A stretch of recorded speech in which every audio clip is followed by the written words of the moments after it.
नमस्कार दोस्तों, मैं रोशन सा आप लोगों का स्वागत करता हूं अपने YouTube चैनल रोशन सा स्टडी पॉइंट पे।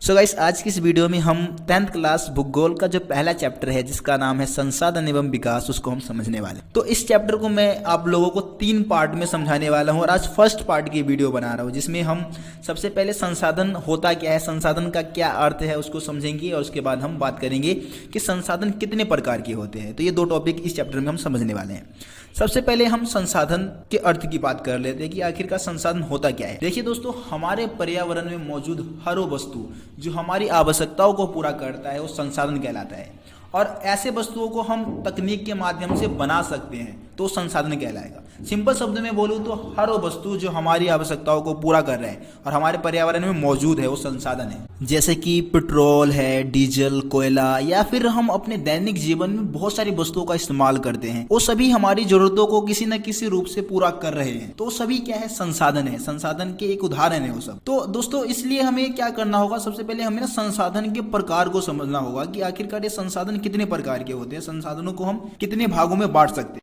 सबसे पहला है उत्पत्ति के आधार पे। दोस्तों, उत्पत्ति के आधार पे हम संसाधन को 2 भागों में बांटते हैं, जैव और अजैव। देखिए दोस्तों, जैव संसाधन उन संसाधनों को कहा जाता है जो हमें जीव मंडल से प्राप्त होता है और जिसमें जीवन व्याप्त है, जो जीवित है, जैसे कि मनुष्य है, पेड़ पौधे है, जीव जंतु है, जिनमें जीवन है, वो सब क्या है, जैव संसाधन है।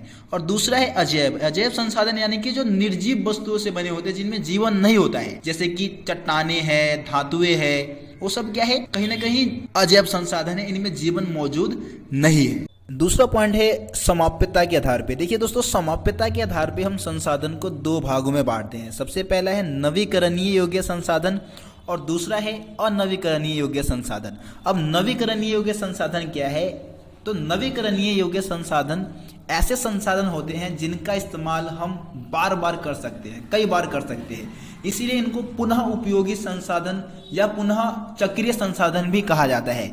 जैसे कि जल है, पवन ऊर्जा है, सौर ऊर्जा है, वन्य जीव है, ये सब ऐसे संसाधन हैं जिनका इस्तेमाल हम बार बार कर सकते हैं।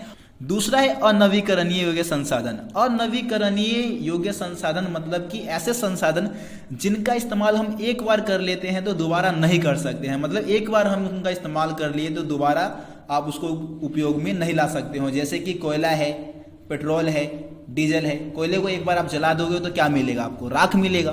पेट्रोल को आप एक बार कार में डाल दोगे तो क्या बन जाएगा, वो धुआं बन के निकल जाएगा। उसका इस्तेमाल हम दोबारा नहीं कर सकते हैं, बार बार नहीं कर सकते हैं, इसीलिए संसाधन अनवीकरणीय योग्य है जिनका इस्तेमाल हम बार बार नहीं कर सकते हैं।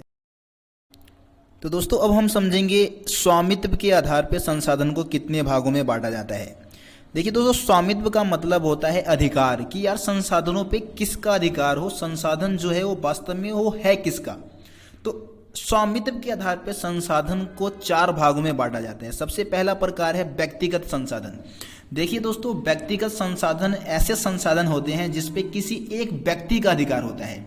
जैसे कि आपके जितने भी जमीन है, जितने भी जायदाद है आपकी, वो सब क्या है, एक व्यक्तिगत संसाधन है, उस पर किसी एक व्यक्ति का अधिकार। दूसरा है सामुदायिक स्वामित्व वाले संसाधन। तो सामुदायिक स्वामित्व वाले संसाधन ऐसे संसाधन होते हैं जिसपे किसी एक व्यक्ति का अधिकार नहीं होता है, बल्कि समुदाय में जितने भी व्यक्ति शामिल है उन सबका उस संसाधन पे अधिकार है।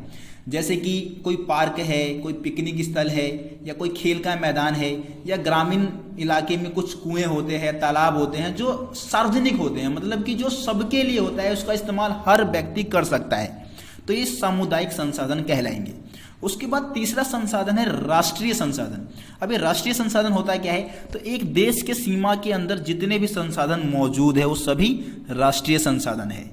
वो चाहे व्यक्तिगत संसाधन हो सकता है, अगर जैसे हम एक उदाहरण के माध्यम से इसको समझ सकते हैं कि एक रेलवे लाइन बिछाया जा रहा है, और जो कि रेलवे लाइन बिछाने के लिए किसी न किसी खेत से या किसी के जमीन से ही रेलवे लाइन बिछाई जाएगी, तो सरकार क्या कर सकती है, सामुदायिक भलाई के लिए उस खेत पे, उस व्यक्तिगत खेत पे अपना अधिकार जता सकती है, अपना अधिकार में उस खेत को ले सकती है।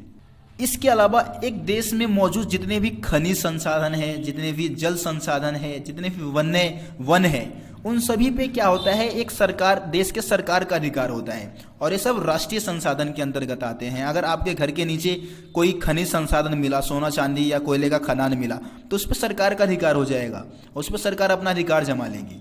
तो ये एक तरीके से राष्ट्रीय संसाधन होते हैं, जितने भी खनिज हैं। इसके अलावा 12 समुद्री मील की जो दूरी है वो सब क्या है, हमारे राष्ट्रीय संसाधन के अंतर्गत आता है। मतलब महासागर में 12 मील तक हम जितनी भी जो दूरी है उसको तय करेंगे तो वो सब क्या है, हमारे देश के राष्ट्रीय चौथा पॉइंट है अंतर्राष्ट्रीय संसाधन। देखिए दोस्तों, अंतर्राष्ट्रीय संसाधन उन संसाधनों को कहा जाता है जिसपे किसी एक देश का अधिकार नहीं होता है, बल्कि अंतर्राष्ट्रीय स्तर पे जितने भी देश है उन सभी देश का अधिकार होता है। जैसे कि 200 समुद्री मील से बाद के जितने भी समुद्री या महासागरीय इलाके हैं या फिर अंतरिक्ष की बात कर सकते हैं, यहाँ पे किसी एक देश का अधिकार नहीं है, बल्कि यहाँ पे सभी देशों का अधिकार होता है। इसीलिए इन संसाधनों को अंतर्राष्ट्रीय संसाधन कहा जाता है। दोस्तों, जो संसाधनों का जो चौथा वर्गीकरण है वो है विकास के स्तर के आधार पे।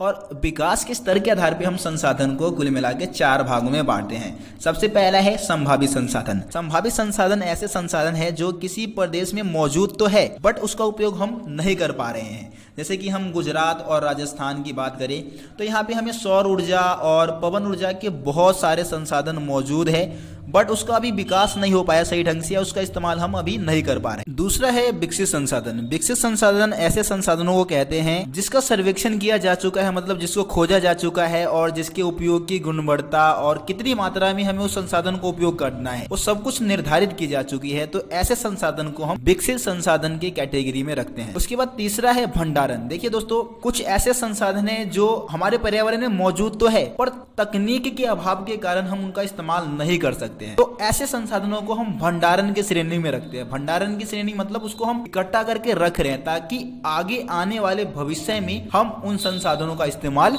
कर सके। तो ऐसे संसाधन को हम भंडारण की श्रेणी में शामिल करते हैं। दोस्तों, जो चौथा प्रकार है संचित कोष। संचित कोष भी भंडारण का ही एक हिस्सा है और इसमें हम ऐसे संसाधनों को शामिल करते हैं जो तकनीक के अभाव के कारण हमसे दूर है, मतलब कि तकनीक के अभाव के कारण हम इनका इस्तेमाल नहीं कर पा रहे हैं। जैसे कि उदाहरण के माध्यम से हम इसको समझिए तो जैसे हम नदियों के पानी को रोक के उससे बहुत ज़्यादा मात्रा में बिजली बना सकते, पर अभी हमारे पास उतनी तकनीक है नहीं कि जिसके माध्यम से हम क्या कर सके, ज़्यादा पैमाने पर बिजली बना सके नदियों के पानी से। सो गाइस, मैं उम्मीद करता हूं कि आप लोगों को ये चैप्टर में जो 2 टॉपिक है, संसाधन का अर्थ और संसाधन के प्रकार, अच्छे से समझ में आ गया होगा। और दोस्तों, अगर ये वीडियो आप लोगों को अच्छा लगा तो वीडियो को लाइक कर देना, शेयर कर देना और मेरे इस चैनल को सब्सक्राइब करना मत भूलना और बेल आइकन को भी प्रेस कर देना ताकि मेरे चैनल पे आने वाली हर एक वीडियो का नोटिफिकेशन सबसे पहले आप तक पहुँचे। धन्यवाद दोस्तों, इस वीडियो में इतना ही।